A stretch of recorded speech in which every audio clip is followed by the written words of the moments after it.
I'll pray for you. Okay, thank you.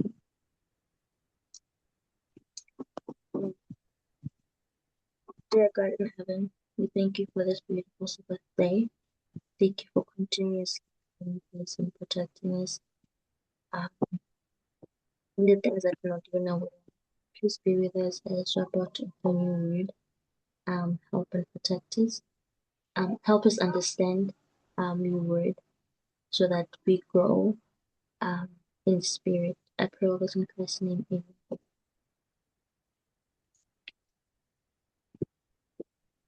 Amen. Vusi will be interpreting for us. Vusi. Yes, you do.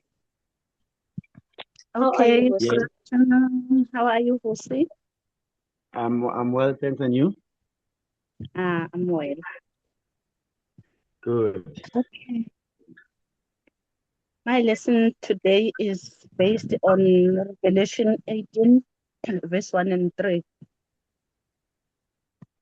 Isifundo sethu namhlanje sizogxila kuSambulo 18 verse 1 no 3. Can someone read these verses for me?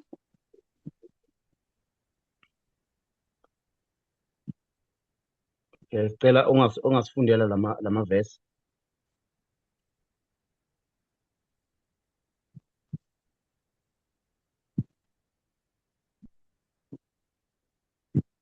Am I audible? Yes, you are. Yes, you're It's audible. Revelation 18 verse 1 and 8. Sorry, verse 1 and 3. To 3. 1 to 1 3. to 3, okay. Yes. Okay, I'll read it in Zulu. Oh, okay. I will read it in English as well. Okay. Read, Vusi. Emva kwalokho ngabona enye ingelosi yehla ezulwini, inamandla amakhulu, nomhlaba wakhanyiswa ngokukhazimula kwayo. Yamemeza ngezwi elinamandla yathi, "Liwile, liwile iBhabhiloni elikhulu, selibe yindawo yokuhlala amadimoni nendawo yokubopha bonke omoya abangcolileyo, nendawo yokubopha zonke izinyoni ezingcolileyo nezizondekayo. Ngokuba izizwe zonke ziphuzile iwayini lobufebe balo, namakhosi omhlaba afebile nalo, nabathengisi bomhlaba bacebile ngamandla okutamasa kwalo." Okay, thank you, Vusi. Revelation 18, verse 1 to 3 was fulfilled at September 11, 2001, where the great buildings of New York were swept away by the turning and the overturning of God's power. Okay. Revelation 18 1 kuya ku-3 uye wagcwaliseka ngesikhathi sonyaka ka-2001 inyanga uSeptember 11. uSeptember 11, sorry. Where the great buildings of New York were swept away by the turning and the overturning of God's power. Lapho sibone khona amabhilidi ase-New York ebhidlika ngenxa yamandla kaNkulunkulu. Okay, we are all living in the time of the end, as we know. Siphila esikhathini-ke sokugcina njengoba sazi. The first fulfilling signs of the times declare that the coming of Christ is near at hand. Ukugcwaliseka kwey'khathi-ke kuveza ukuthi ukuza kukaKristu kusekuduze kakhulu. The days in which we live are solemn and important. Lezi zinsuku esiphila kuzo-ke zibaluleke kakhulu. The Spirit of God is gradually but surely being withdrawn from the earth. Umoya kaNkulunkulu ke kancane kancane ulokhu usondela emhlabeni. Plagues and judgments are already falling upon the despisers of the grace of God.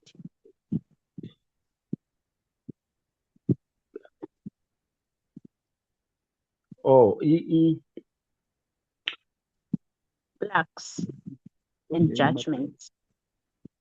Okay. Izinhlupho Izinhlupho kanye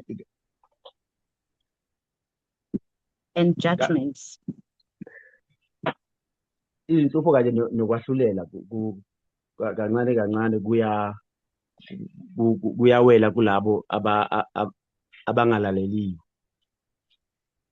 The calamities by land and sea.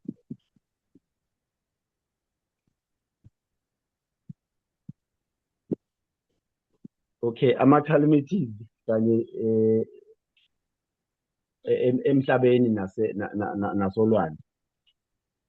The unsettled state of society. Ungahlaliseki kwesimo sabahlali. The alarms of war are at potentials. Imisindo yezimpi nakho konke okunye okuhlobene nakho.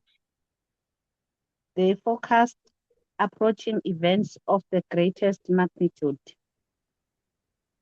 Konke kubheke izigameko ezizayo. The agencies of evil are combining their forces and consolidating. Laba abasebenzela omubi nabo futhi bayahlangana. They are strengthening for the last great crisis.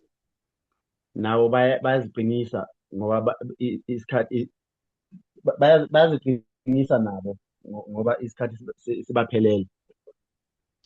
Great changes are soon to take place in our world. Ushintsho olukhulu ke luyasondela ekuthenini lubonakale emhlabeni wethu. And the final movements will be rapid ones. Ama-movement okugcina ke ngicela uphindele lapho tu. I said great changes are soon to take place in our world. Oh, kuzoba noshintsho olukhulu oluzokwenzeka emhlabeni. And the final movements will be rapid ones. Or ama-movements okugcina azophindaphindeka. All these things shows that Lucifer is really at work. Zonke lezi zinto ziyabonisa ukuthi uSathane uyasebenza. Because he knows his time is becoming shorter and shorter. Ngoba uyazi ukuthi isikhathi sakhe siya ngokuya sincipha impela. We can see that even the young children are being raped and killed these days. Njengoba sibone ukuthi ke ngisho nezingane ezincane kuyazehlela lokhu ukuthi zinukubezwe ngokuphindelela. And every day the government is doing nothing about that. Usuku nosuku ke siyabona ukuthi ohulumeni ayikho into abayenzayo ukumelana nalesi simo. Churches are continuing to disagree with God's word. Amabandla aqhubeka nokuthi abonise ukungahambisani kwawo noNkulunkulu. Hatred against LGBTQ is still in existence. Nenzondo In people's minds, even at working places. Nenzondo ke ebhekiswe kulabo abangama-LGBTQ ey'ndaweni zonke, even nendawo zokusebenzela ziyabonakala nje ukuthi inkulu kangakanani inzondo. Are we still following? Ngabe sisalandela. Yes, we are, Dudu. Yes, yeah. The condition of things in the world shows that troublous times are right upon us. Isimo ke esikhona emhlabeni siyabonisa ukuthi iy'khathi ezinzima sibhekene nazo njengamanje. The daily papers are full of indications of a terrible conflict in the near future. Can you repeat that again, Dudu? The daily papers are full of indications of a terrible conflict in the near future.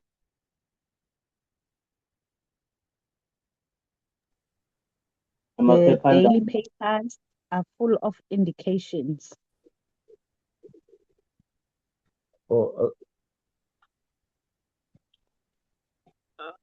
Okay, ngicela ukulekelelwa lapho.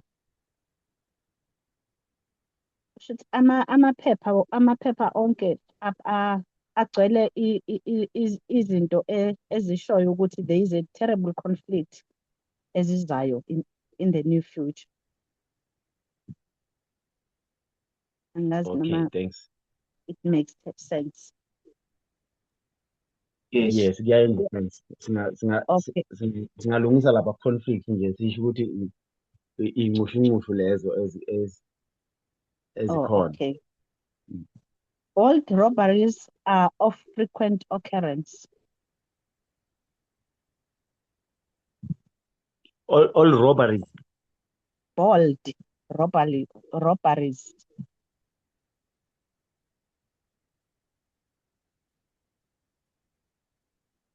Okay, ama-robberies amakhulu Are of frequent occurrence. ayenzeka. Can I intervene? Okay. Yeah. Ubugebengu obudala benzeka buphindelela ezindaweni ezahlukahlukene. Strikes are common.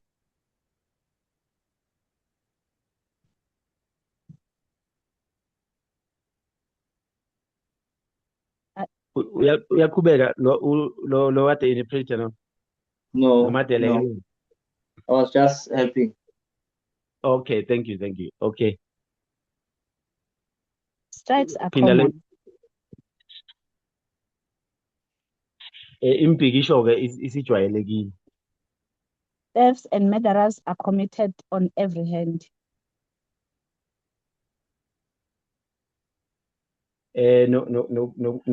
Nokubulawa ke kwabantu nakho sekwenzeka nje ngendlela zonke. Men possessed of demons are taking the lives of men. Abantu ke abahilelelwe umoya wamadimoni babulala abanye abantu. They even kill women and little children. Babulala ke abesifazane kanye nezingane ezincane. Have you noticed that these days there were 200 children that were killed in this war that is going on between Iran and America? Angazi noma sike sabona yini ukuthi kule mpi eqhubekayo e-Iran phakathi kwe-Iran ne-Israel ne-USA kuye kwaba ney'ngane eziwu-200 eziye zalahlekelwa izimpilo zazo. Very, very young children. Ezincane nje school. kakhulu emva kokuthi kuhlaselwe isikole sazo. The enemy has succeeded in perverting justice and in filling men's hearts with the desire of selfish gain. Isitha ke sizicebise kakhulu ngokwenza lezi zenzo ezingalunganga ngenxa nje yokufisa ukuthi sithole sokuzicebisa ngomnotho kulabo abangenawo amandla. Justice standeth afar off. Ubulungiswa ke buqhele kakhulu. ekuthenini ulekelele labo abangenamandla. For truth is fallen in the street, and equity cannot enter. Ngicela uphinde lokho dude. For truth is fallen in the street, and equity cannot enter. Iqiniso ke libukeka lidicilelwe phansi. Kanti Nokusizakala. Are we still following? Ngabe sisalandela. Yes, we are. In Isaiah 59, verse 14, can someone read that? Isaiah 59 verse 14. Ukhona ongasifundela.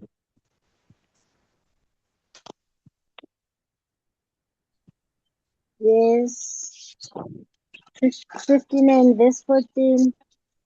Yes. It says, ukwahlulela kubuyiselwa emuva nokulunga kumi kude ngokuba iqiniso liyaqhubeka esigcawini nobuqotho abunakungena. Verse 14. Okay. Thank you. Was that Isaiah 59 verse 14? Yeah. Isaiah 59 verse 14. Ukwahlulela kubuyiselwa emuva nokulunga kumi kude ngokuba iqiniso liyaqhubeka esigcawini nobuqotho abunakungena. Thank you, Lillian. In the great cities, there are multitude living in poverty and wretchedness. Emadolobheni amakhulu ke kunabantu abaningi abaphila ngaphansi kobubha. Well nigh destitute of food, shelter, and clothing, while in the same cities are those who have more than heart could wish. Abaningi njengoba bengenakho ngisho okudliwayo, kodwa kukhona labo abanokuningi abangakwazi ukuthi besize laba kodwa akwenzeki. There are those who are spending their money on richly furnished houses, on personal adornment, or worse still, upon the gratification of sensual appetites. Labo ke abanokuchitha imali zabo ezintweni ezibizayo njengamafenisha nakwezinye izinto ngokuthi nje bezinelise bona. And people forget that when they die, they will leave all these things in this world. Bayakhohlwa ukuthi uma kwenzeka befa zonke lezi zinto ziyosala la. Unfortunately, many people are doing exactly what I'm saying. Ngeshwa ke abantu abaningi bayayenza leyo nto. Some are using their money upon liquor, tobacco, and other things that destroy powers of the brain. Abanye ke basebenzisa imali zabo ekuthengeni izimonto nasekuthengeni lokho okubhenywayo ukunelisa izifiso zabo. They want to unbalance these things unbalance their mind and debase the soul. Lezi zinto zenza ukuthi imiqondo yabo ingahlaliseki, and bese nomphefumulo futhi ungabi nakho ukuthula. The cries of starving humanity are coming up before God. Isililo salabo abalambileyo siyazwakala kuNkulunkulu. While by every species of oppression and extortion, men are piling up colossal fortunes. Uphinde lokho dude. While by every species of oppression and extortion, men are piling up colossal fortunes. Ngicela ukulekelelwa lapha.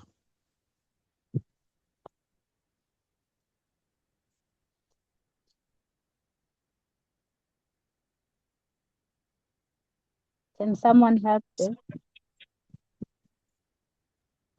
Can you repeat the sentence?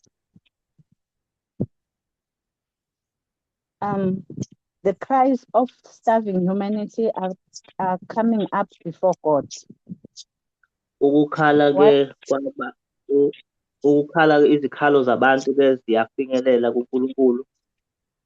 While by every species of oppression and extortion, men are piling up colossal fortunes. Ngalesikhathi ke kwenzeka zonke ke lezi zinto ke imicebo ke yabantu iya ngokuya ke abantu benaka ke imicebo yabo kakhulu. Is there any question or a comment on this before I proceed? Hello. Is there any question on what I have said before I proceed? A question or a comment? A comment. I'm sure all of us we are observing what is happening between Iran and America. Yeah, nginesiqiniseko ukuthi sonke siyabona ukuthi kwenzakalani phakathi kwe-Iran ne-America. And as well around the world. Kanye emhlabeni wonke. If you look at the issue of Iran and America, the war between the two countries. Uma sibheka ke isimo esenzakalayo phakathi kwe-Iran ne-America. It began long time ago. Into iqale esikhathini esedlule eside. So currently the problem in the Middle East is that these Arabian countries or citizens, you talk of Egypt, you talk of all these Arabian countries. No one wants to speak against Israel. Into eyenzakalayo kulamazwe lawa mawukhuluma nge-Middle East ungakhuluma ngama-Arabs nawo wonke lamanye akekho ofisa ukukhuluma ngokumelene ne-Israel.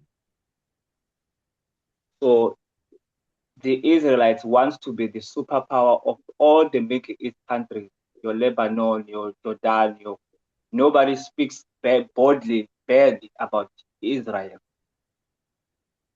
U-Israel ufuna ukuba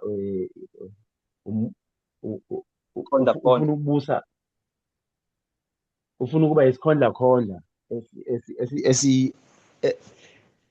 esibusa wonke lamazwe ase-Middle East. Ungasho oJordan nabo bonke laba abanye o-Lebanon, yes. So now Iran is the only country that is putting its head up high and says we will fight against Israel together with America. I-Iran-ke yilona lizwe elikwazile ukuma lathi cha thina ngeke sikuvumele lokho. Elikhuluma libonisa ukuthi alihambisani nalento ka-Israel neMelika. And when you hear and see all these things happening around us with the technology that we have, uma uzwa noma ubona zonke lezi zinto ezilokhu zenzeka ezizungezile ngalobuchwepheshe esinabo. You begin to wonder, how do people trodden underfoot the law of God? Ungaqala ke umangala ukuthi abantu bayenza kanjani into efana nale phambi kwaNkulunkulu. To trodden underfoot ucindezela phansi umthetho kaNkulunkulu. Ucindezela umthetho kaNkulunkulu. The law of God which says thou shalt not kill. Umthetho othi ungabulali. You look at countries like North Korea, South Korea, the bomb that they are creating, the nuclear bomb that they are creating. Mawubheka amazwe afana no-North Korea, South Korea, amabhomu abawakhandayo. They are not combining these nuclear bombs to kill animals. Abawahlanganisi nje lamabhomu ukuthi bebulale izilwane. But they are creating these bombs to kill other human beings. Benza lamabhomu ukubulala abanye abantu. And we are saying we are living in the last days. And sithi siphila ey'nsukwini zokugcina. Where God has already begun the judgment of the living. Lapho uNkulunkulu esevele eqalile ukwenza izahlulelo kulabo abaphilayo. So it is very shocking how human beings think so worse of other human beings. Kuyathusa kakhulu ukuthi abanye abantu bengenza izinto ezifana nalezi kwabanye abantu abafana nabo. And as a movement, we see these things, we ask God to help us have a better understanding of all these things that are happening. Njengabantu ku-movement siyazibona lezi zinto and siyanxusa uNkulunkulu ukuthi asenze sikwazi ukuyiqonda zonke lezi zinto ezenzakalayo kwabanye abantu. So may God help us indeed to really get to understand these things, to help us. Sengathi uNkulunkulu angasilekelela ukuthi sikwazi ukuziqonda lezi zinto. And be part of God's kingdom when God shall come. And sibe ingxenye yombuso kaNkulunkulu mayeza. My last comment will be, some of the things, everything that's happening around the world, we cannot control it as a movement. I-comment yami yokugcina-ke ileyo yokuthi-ke zonke lezi zinto ezenzakalayo emhlabeni Angeke siyilawule. ngeke sikwazi ukuzilawula. You talk about the hate against LGBT, you talk about the hate against women, you talk about everything that is not equality, that does not represent equality. We may talk about them, we may practice them, but there's no way we can tell everybody to stop what they're doing. Masingakhuluma nje ngenzondo ebhekiswe kuma-LGBTQ nenzondo futhi ebhekiswe kwabesifazane, zonke lezo zinto lezo angeke size sikwazi ukuzicontrol-a. Thina singaphila ngendlela yokuthi singaparticipate ekuthenini sizenze lezi zinto ezingalunganga, kodwa asikwazi ukuzicontrol. At the end of the day, every person, the Bible says, every person will be brought into judgment. Ekupheleni kosuku-ke umbhalo uthi umuntu nomuntu uyobhekana nemisebenzi yakhe. Thank you. Thank you very much, Chicago, for your comment. Is there any other one who would like to comment on this? Ngabe ukhona omunye ongafisa ukuthi futhi comment Or a question? noma kube umbuzo? What I can say, at work, I was talking to the other lady. She's a born again. She prays every day at work. But when I mentioned this thing to her, she said she doesn't care what is going on around as long as she has Jesus in her heart. And then I asked her, do you watch news? And do you oh you are interpreting. So Allow, yeah. Yeah, ngiye ngancokola nomunye wabalingani bami emsebenzini othi ungozelwe kabusha naye. Masikhuluma ngazo lezi zinto ezenzakalayo, ubonisa ukuthi umuntu onganandaba nokuthi kwenzakalani. she said she doesn't care what is going on the other countries, like America or Iran or Israel, because she's living in South Africa.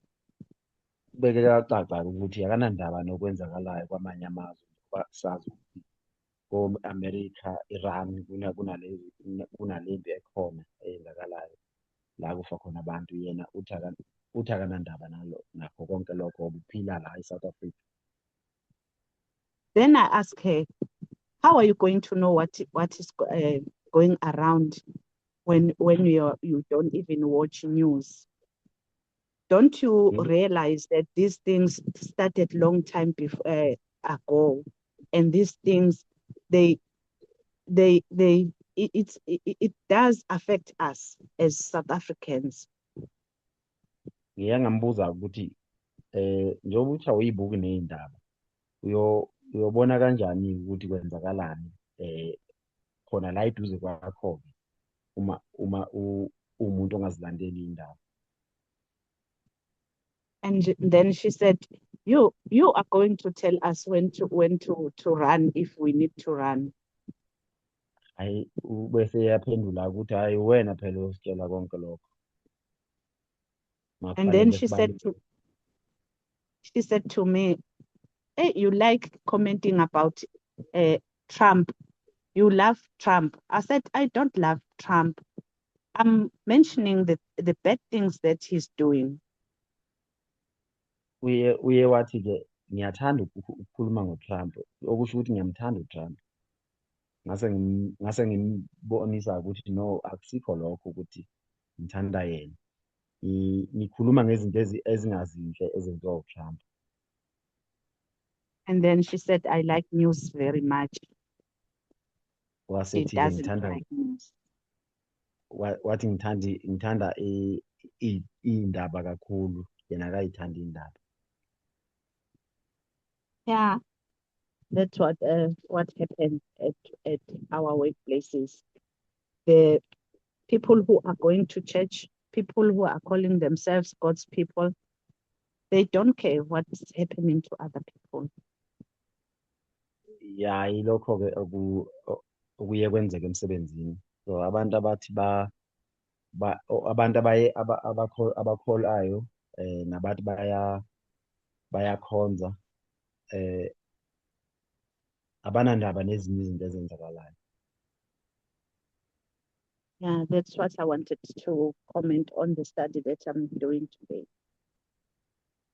Ilokho-ke bengifisa ukukuveza okuqondene nalesifundo esisenzayo. Hello. Yes.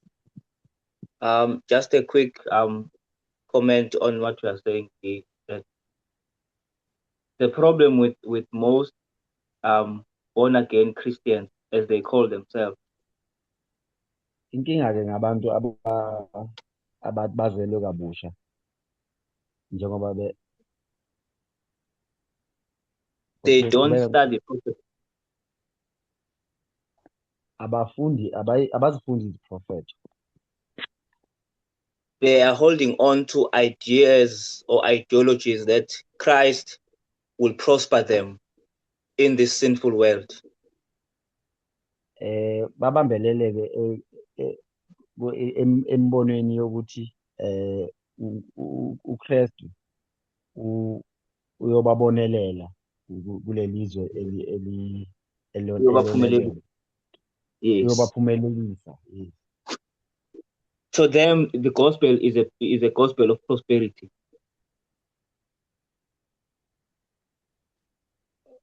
They are reading the Bible. They think worshiping God is where they'll find prosperity. Bacabanga ukuthi uma bekhonza uNkulunkulu yilapho bazothola khona ukuphunyeleliswa. And we know very well that when Christ was still on earth, Christ never taught the gospel of prosperity. Siyakhumbula ukuthi uKristu ngenkathi ela emhlabeni akazange afundise ivangeli lokuphumelelisa. In each and every dispensations that we have been studying, Isikhathi nesikhathi-ke ebesikade sifunda ngaso until our fourth dispensation, we have been experiencing conflict kuze kube-ke inkathi yesine besilokhu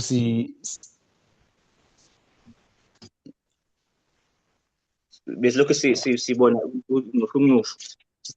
besilokhu sibona izinqushunqushu. So for your colleague to say that it's because of how she reads and understands the Bible. Umlingani-ke lo ukuze asho lokho akushoyo ingoba kungenxa yendlela afunda ngayo iBhayibheli. So it's a pity that people don't care about what's happening in other countries. Surely they don't even care what's happening in South Africa, as long as they're getting paid every month, I'm sure. Kubuhlungu ukuthi-ke kunabanye abantu abacabanga ngaleyo ndlela yokuthi bethi abanandaba nokwenzeka kwamanye amazwe. They don't even care what's even happening in South Africa, where they're staying. As long as they're getting paid, to them it's okay. Abanandaba ngisho nalokho okwenzeka eSouth Africa-ke ubona nje abagqizi iqakala uma nje bona bethola imali endaweni abasebenzela kuyona.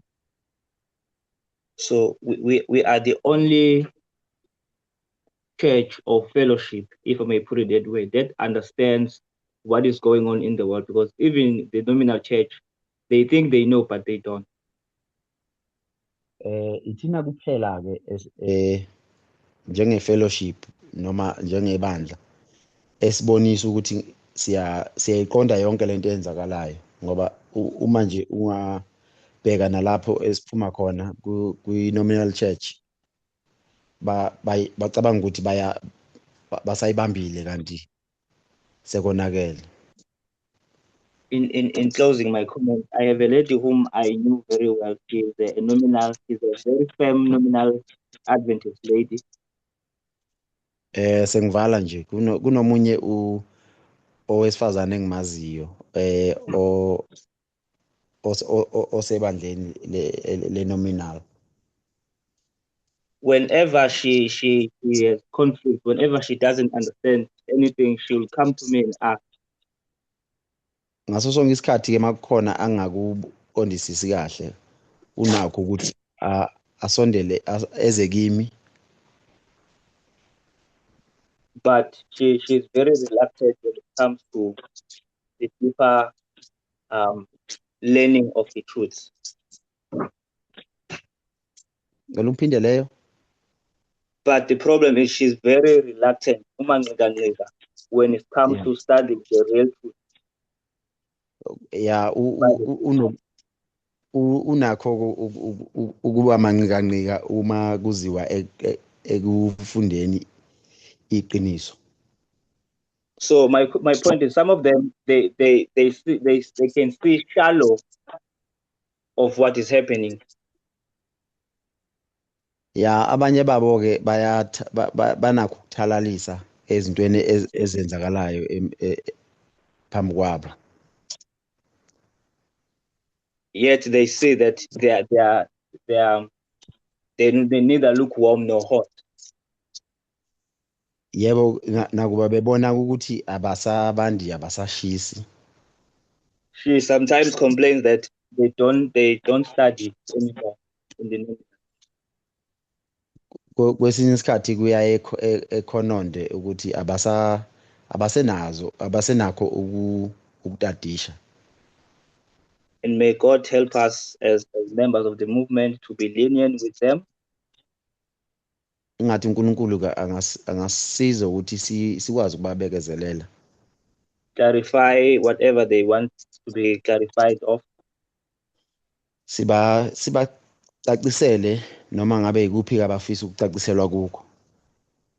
Not because we are better than them or we are angels, but because they are our brothers and sisters. Hayi ngoba singcono kunabo, kodwa ngenxa yokuthi bangabafowethu. We need to help them where they need help. Kumele sibasize lapho abadinga khona usizo. Thank you. Thank you very much. I'm gonna read the quotation from Testimonies, volume 9. Ngizofunda ke isicaphuno la esisusela ku Testimonies volume 9. On one occasion,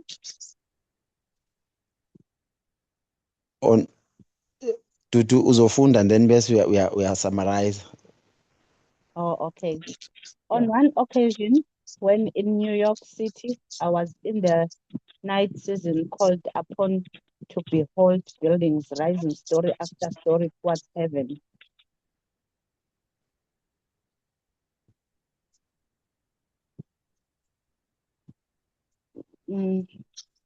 If I don't understand vose uthi angifundi bese ngiya-summarize. Oh yes, bengithi uzofunda isicaphuno sonke bese uya summarize. Okay, ngizofunda iparagraph eyi-1. Isikhathi sisangivumela okanye mhlawumbe Tina? Uqale ngo-2 o'clock.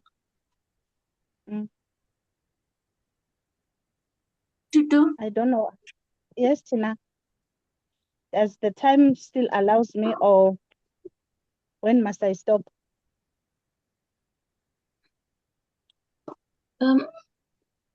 You can continue. How much? Oh, okay. Yeah, you can continue. Yeah. Okay, I wanted to read this testimony, this paragraph. Okay. You It can read says, it. on one occasion, when in New York City, I was in the night season called upon to behold buildings rising story after story towards heaven. These buildings were warranted to be fireproof, and they were erected to glorify their owners and builders.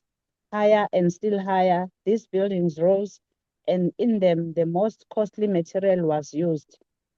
Those to whom these buildings belonged were not asking themselves, how can we best glorify God? The Lord was not in their thoughts.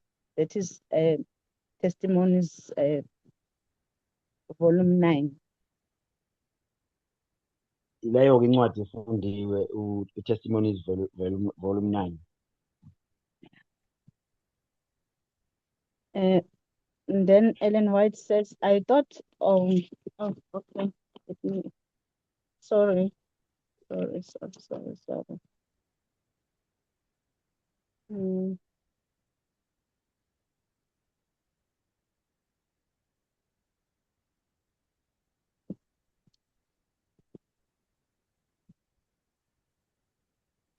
then Ellen White says, I thought, oh, what those who are thus investigating their means could see their cause as God sees it. They are piling up magnificent buildings, but how foolish in the sight of the ruler of the universe is their planning and devising. They are not studying with all the powers of heart and mind how they may glorify God. they have lost sight of this, the first duty on men of men.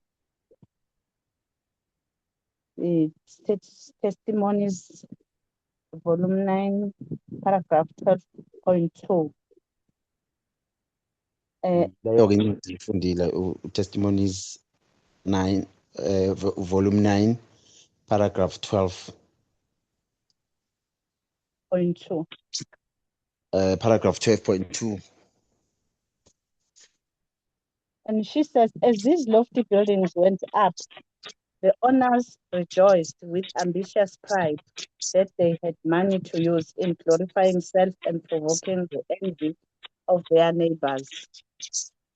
Much of the money that they invested has been obtained through exaction, through grinding down the poor. They forgot that in heaven an account of every business transaction is kept, every unjust deal, every fraudulent act is there recorded. The time is coming when in their fraud and insolence men will reach a point that the Lord will not permit them to pass, and they will learn that there is a limit to the forbearance of Jehovah.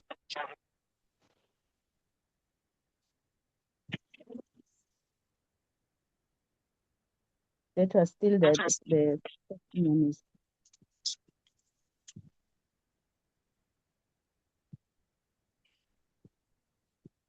Hello, Yes, Dudu. can you hear me? Yeah, ngiyakuzwa. Yes, that was Testimonies volume 9 that I was reading. Yisona leso-ke To show that even in America, these towers that were built in 2000, that were built there were Yisona leso of a esitaphuna precious stone. No one could think that America can be, those towers can be destroyed easily. yisona leso-ke esitaphuna ebengisifunda esibonisayo ukuthi indlela lezi zakhiwo ezazikhandwe ngakhona zivikelwe futhi nangakhona nenani elalisetshenzisiwe ekwakhiweni kwazo lezi zakhiwo akekho wayecabanga ukuthi ngelinye ilanga zingavele nje zishabalale kalula. It also reminds me of the story of the Babylon when Nebuchadnezzar when the Babylon was built. Kungikhumbuza-ke indaba yeBabylon ngalesikhathi yakhiwa. And then the Bible tells us that King Nebuchadnezzar did not think that there is a nation that can, the king that can destroy them. Because iBhayibheli liyasitshela ukuthi uNebukadnezar naye akaze acabanga ukuthi khona inkosi engaqeda ngayo. and it also shows us that there is nothing that we can do that can conquer God. God is omnipotent. Kuyasibonisa ukuthi-ke ayikho into esingayenza enganqoba uNkulunkulu. God knows everything. He knows everything that we built, even if we can use those precious stones or the very strong material, but God can conquer all those things. uNkulunkulu-ke wazi konke noma siyaboniswa ukuthi ngisho ibhilidi lingakhiwa ngamatshe ayigugu noma ne-material ebizayo kodwa konke lokho kungashabalala nje. That is the end of my lesson. It was very short. I don't know whether there is a Oh, comment or question or anything. siphela lapho-ke isifundo sethu. Makungaba khona-ke ongafisa ukukhomenta noma abe nombuzo, uvulelekile. Tutu, can I just I want to make one comment, ne? So Okay. the Testimony to the Church, Volume 9, ne? We used to use it in order to show that Ellen White had a vision of the Twin Towers show, the falling of the Twin Towers. Before we used to use that as showing that Ellen White predicted the falling of the Twin Towers, and that is what she was talking about.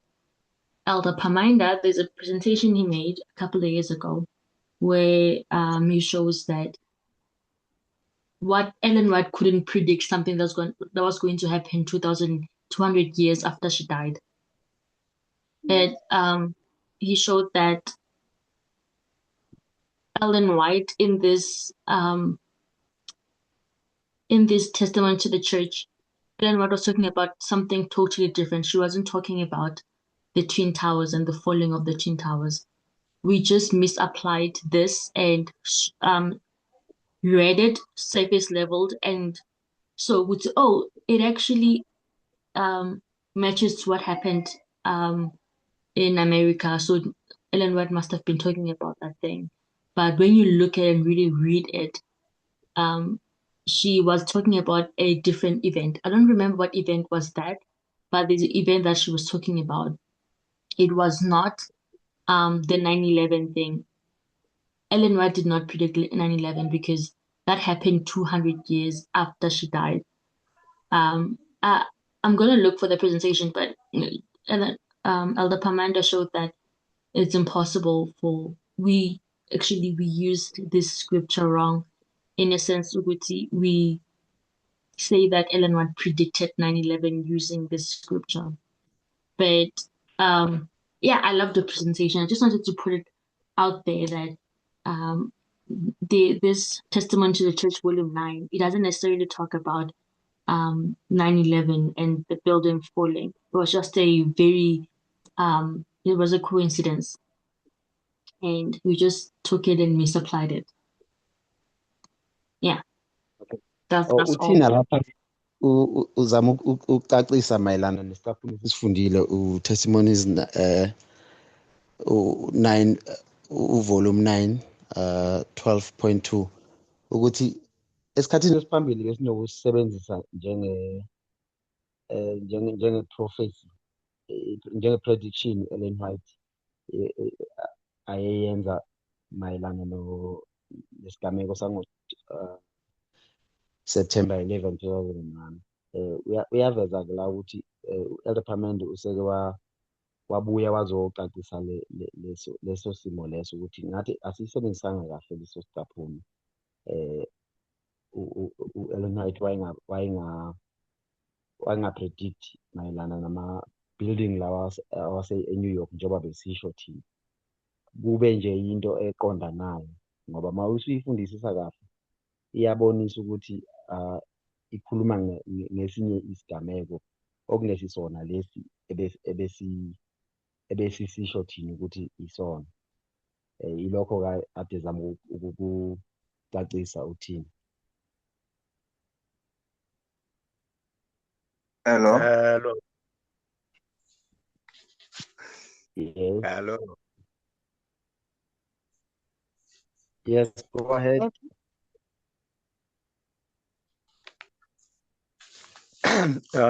It's Nicholas here. Now, I just Yes, wanted to second what Tina is saying about the testimony volume 9, that quotation. Yes, that's very correct that it is not actually pointing to the falling of the Twin Towers in the US. Oh, no Nicholas uthi naye-ke ucela ukuthi uyafakaza ukuthi ngempela lokho bekushiwo uthina okukhulunywa i-testimonies volume 9 ngempela akuchazi ukuthi isigameko sango-2001 September 11. Yes, so it is actually according to Elder Pamainda, the study he did some time back. He pointed out that this quotation is actually talking about something else, which is actually, he called it an harbinger of the COP, close of probation. Uyaveza ke la ukuthi kahle kahle u-Elder Pamanda owaveza lolu lwazi lolu ukuthi kahle kahle njengoba sasikusebenzisa ngendlela esasikusebenzisa ngakhona ngempela akusiyona leyo ndlela leyo, kodwa ikhuluma nje ngesinye isigameko yena agcine esibiza ngokuthi i-avenger ye-close of probation. Yeah, which means when we are talking about an harbinger, it's something that is pointing to a similar event that is going to happen. Uma ukhuluma ke nge-avenger into ebonisa isigameko esithi asifane. Yeah, so my other comment is on the fact that there's another speaker who talked about us being the only group, or the only group that is studying these events, that is external events. Okay, esinye speaker esike savela la i-comment yami izoncika futhi enkulumeni yaleso speaker esikhulume ngokuthi ithina kuphela iqeqebana elitadisha mayelana nalezi gameko ezenzakalayo. Yeah, we are actually not the only group. There's also another group, but this group is not within the. It's not an internal group. That is a church group as such. It's an external group. Yebo, siyilona lelo qeqebana ngempela elitadishayo, kodwa futhi kukhona elinye iqeqebana elingaphandle elingasilona ibandla. Yeah, I'm sure we are all aware that there's this Eurasia group. Nesiqiniseko ukuthi sonke sinalo ulwazi lokuthi kukhona igroup ebizwa nge-Eurasia group. Yeah, this is a group which actually studies geopolitics, that is the external events, in order to understand the economic situations, so that they can actually know how to prevent loss or to make profit. Leli qeqebana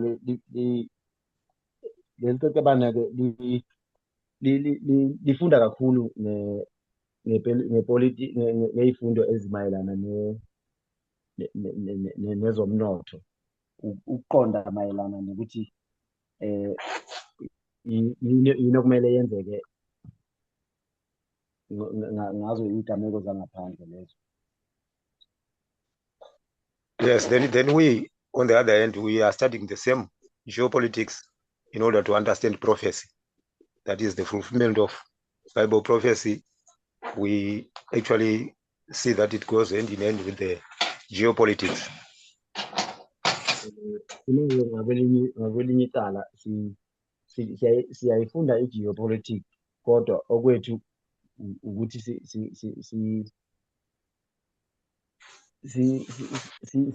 sibuke kabanzi ukuthi kuyahambisana nani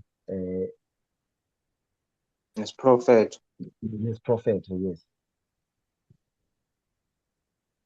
So it's unfortunate that there are many of us, maybe to put it bluntly, that are so disengaged in terms of worldly events in order to understand what's happening around us. Kuyethusa ukuthi-ke kunabaningi bethu abangayinakile yonke zonke lezi zimo ezenzakalayo, zonke lezi gameko ezenzakalayo ekuhlaleni. So being disengaged actually is a very dangerous state of affairs, because you won't know what has hit you. Yeah, ukungazihlanganisi-ke ngempela nezigameko ezenzakalayo kuyingozi kakhulu, ngoba ngeke uze wazi ukuthi yini ekushayisile. Take for an example, with this war between US, Israel and Iran. Ngokwesibonelo nje ngalento ekhona phakathi kwe-Israel ne-Iran. Some people might think, this war, it doesn't even concern us. It's very far away there in the Middle East. Omunye umuntu engayibuka nje ngokunganaki athi le nto ikude kakhulu, ayisithinti thina. Especially we in the Southern Hemisphere, we think we are very safe here. Kakhulukazi thina esila eningizimu sicabanga ukuthi siphephile, But we are not. kodwa iqiniso lithi akunjalo. Yeah, we are not that safe, because imagine that war as it is happening, it has got so many repercussions. Njengoba yenzeka nje le mpi la kunemiqathango eminingi ethintana nayo. Take for example the oil, the cost of the barrel of crude oil. Only recently it was down to around $60 something US dollars. Okokuqala nje yikho lokho okuthintana nentengo ka-oyela ukuthi ibikade iku-60 barrels, kodwa Yeah, about isikhuphuke kakhulu manje. yes, now its price is way beyond. It's now around 100 something US dollars. Njengamanje-ke isikhuphuke ngokusezingeni eliphezulu kakhulu, isingaphezulu ka-100 US dollars. So right from there you can tell, because everything is stemming from that oil. All the fuels that we get, they are byproducts of the oil. So as the oil price goes up, then all these other byproducts from oil are going up, and as a result, everything else, prices of everything, they also go up. That's a world recession. Njengoba sibona ukuthi intengo ka-oyela mayikhuphuka kakhulu kanje, zonke ezinye izinto-ke ezithintana nokuphila komuntu zizokhuphuka, ngoba uma kuthinteka i-price ka-oyili, zonke ezinye izinto esizidingayo njengabantu ziyakhuphuka. So that affects even the very person who says, I'm not affected, I'm very far away from that region. But you will feel the pinch when the prices of your local commodities shoot up like no one's business. Thank you. Uzobona ukuthi le ntengo-ke ithinta ngisho nalo othi yena kanandaba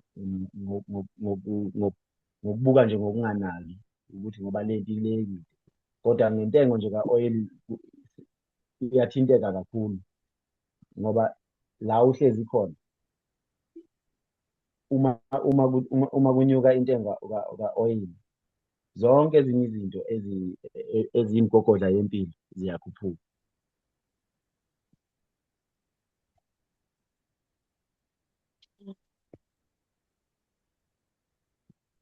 Okay, thank you very much for everything, the comments and corrections and questions or whatever. Thank you very much. I don't know whether there is someone that I'm leaving behind. Siyabonga-ke kubo bonke abakhomentile nabenemibuzo nabangezile. Singazi-ke noma usakhonani esimshiya ngemuva ofisa ukudlulisa okuthize.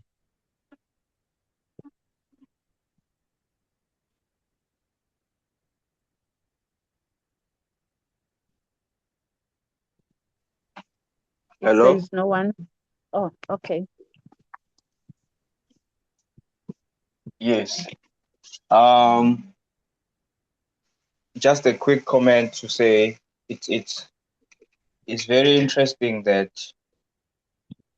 there's a combination right now between, it's true what Brother Nicholas is saying, but it's very interesting that there's a combination of America and Israel in our time, the combination that they want to fight against Iran.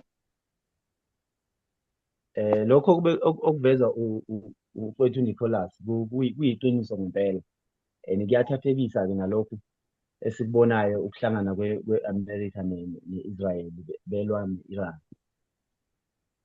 If you look at the history of America as we have studied it,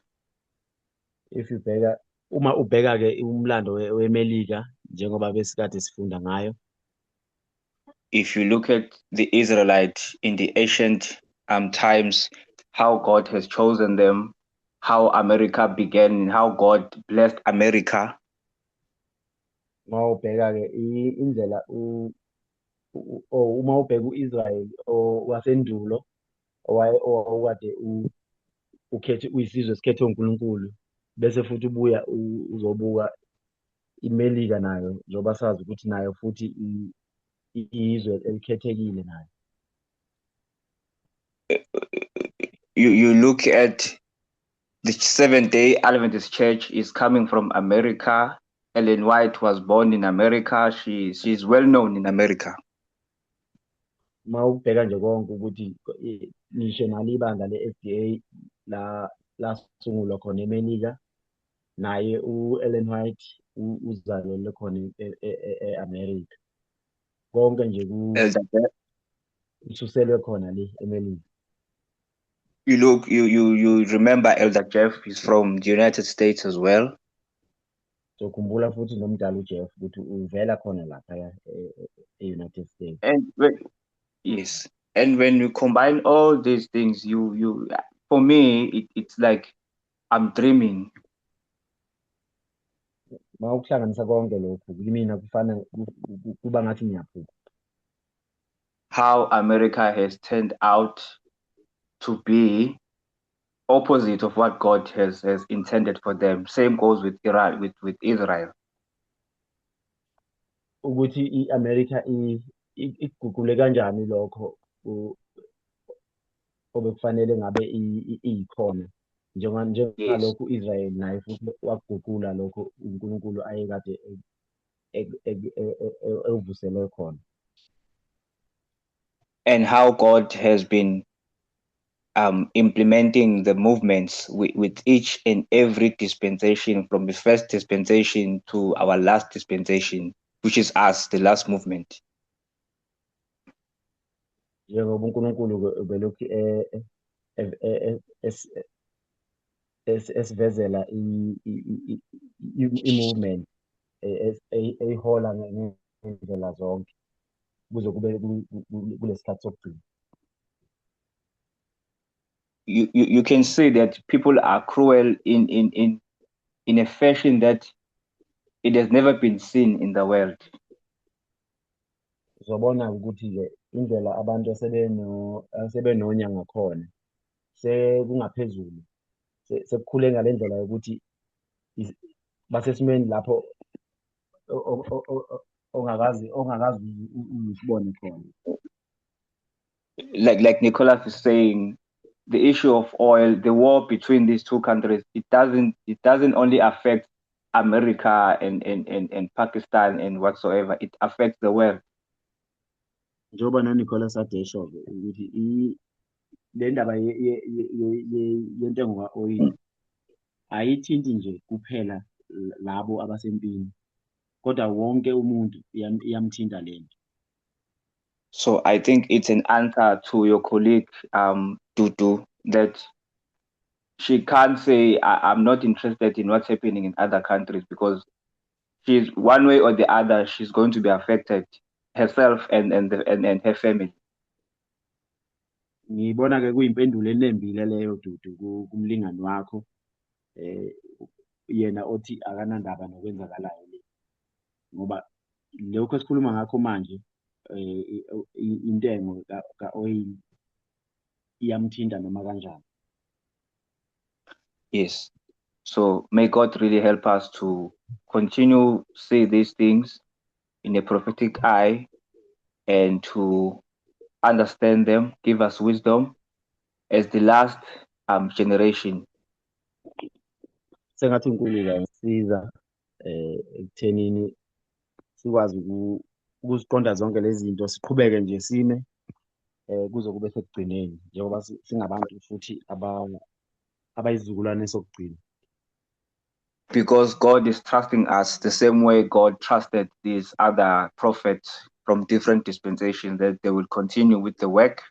So God has entrusted us as well to continue with the work of understanding the time, the days we are living in. uNkulunkulu usethembile-ke ukuthi sizokwazi ukuqhuba lo msebenzi, njengoba vele ayekade ebathembile nabaprofethi bangaphambilini. Nathi-ke usithembile ukuthi sizoqhuba lo msebenzi kuze kube sekugcineni. So like Tina said, most of the times when Ellen White was writing, she would write what was happening in America in her dispensation. Njengoba uthina eshilo ukuthi u-Ellen White mayebhala wayenokubhala into eyayenzeka e-America ngokwesikhathi sakhe. And when Ellen White passed away in 1915, Ngesikhathi edlula-ke emhlabeni ngo-1915, God had to raise another movement, which is us in this fourth dispensation, to continue observing what is happening now, because she has passed away. uNkulunkulu wabe sevusa-ke le movement njengoba u-Ellen White wayesedlulile emhlabeni.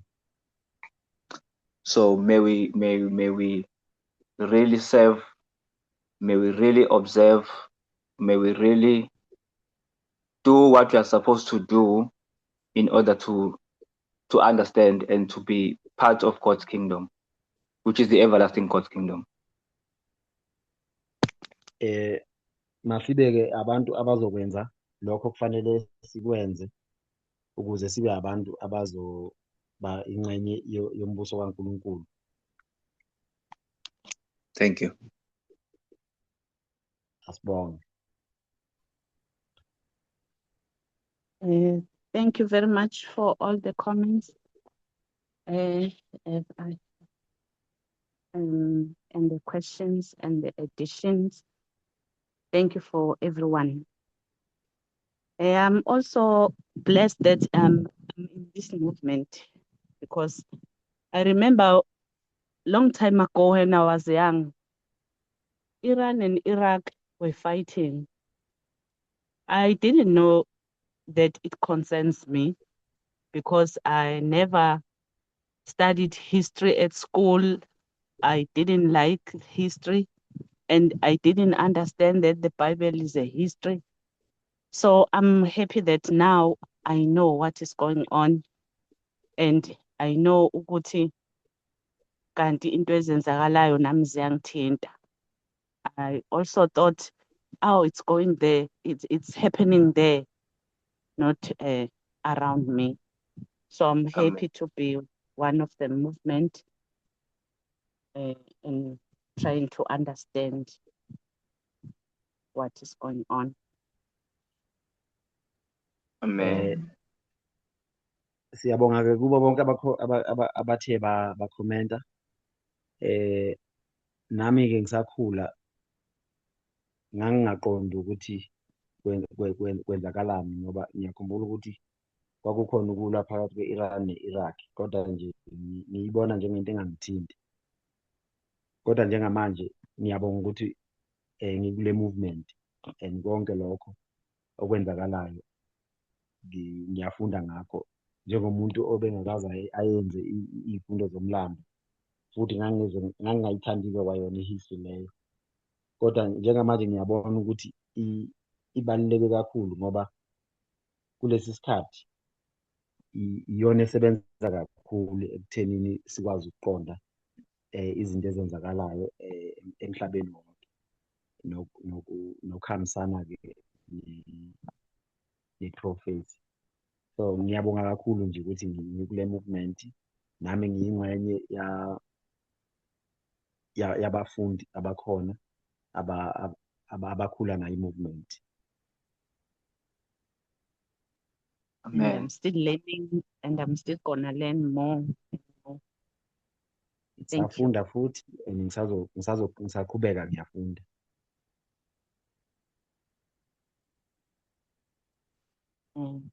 Can someone pray for us?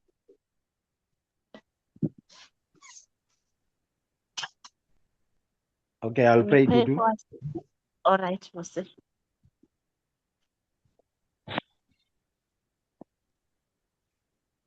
Nkulunkulu osekhaya ezulwini, siyabonga mdali wezulu nomhlaba ngokusenza sibe